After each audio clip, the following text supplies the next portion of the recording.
ici, on est sur 42 000 m². 42 000 m², c'est à peu près l'équivalent de une fois et demi, voire une fois et trois quarts, le building administratif de Dakar. C'est 4 immeubles de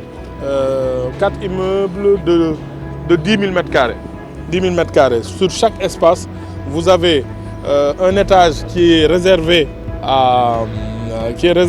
aux formations, un espace formation, réunion, et puis après, ainsi de suite, des espaces de bureau. Donc on va procéder tout de suite à la visite.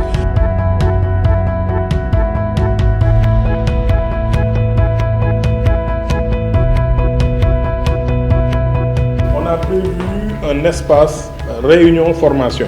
Un espace réunion-formation. Pourquoi? Parce que comme vous le savez, dans tous les ministères et bâtiments publics, le plus gros problème, c'est des espaces de réunion, des espaces d'archivage et des espaces de formation.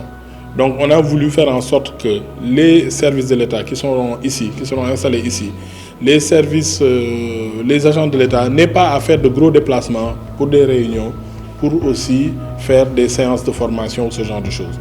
Donc au 8e étage, on a d'abord une grande salle de 30 places, une seconde salle de 50 places et une salle de 100 places.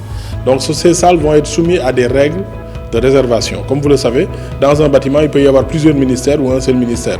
Maintenant, pour réserver un espace, il faut appeler, il faut réserver et il y aura une plaquette sur laquelle l'ordre des réservations va être mise pour chacun des utilisateurs.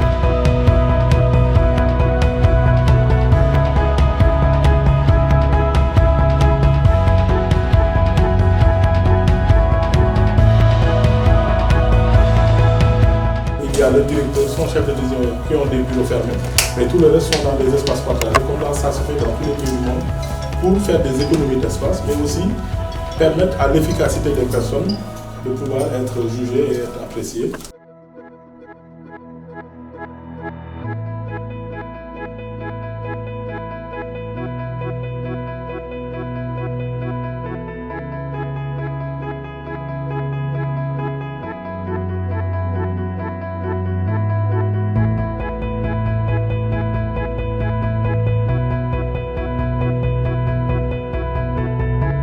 Il est nécessaire de mettre sur pied un dispositif qui permet de traiter les urgences médicales.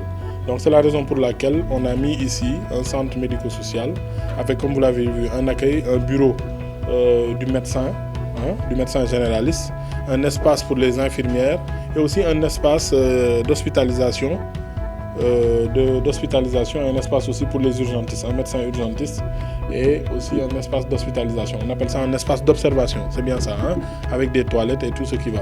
Donc c'est ça le principe d'aménagement. Il y a les bureaux, mais aussi il y a des commodités. On est à 30 km de Dakar et petit à petit, Diamniadio va commencer à connaître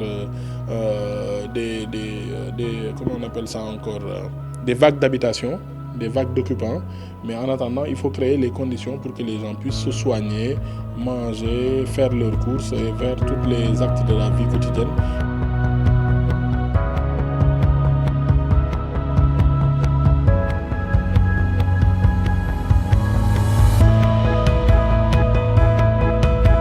Contrairement à ce qu'on a l'habitude de voir au Sénégal et surtout dans l'administration sénégalaise, donc ce bâtiment est vraiment digne de l'autorité.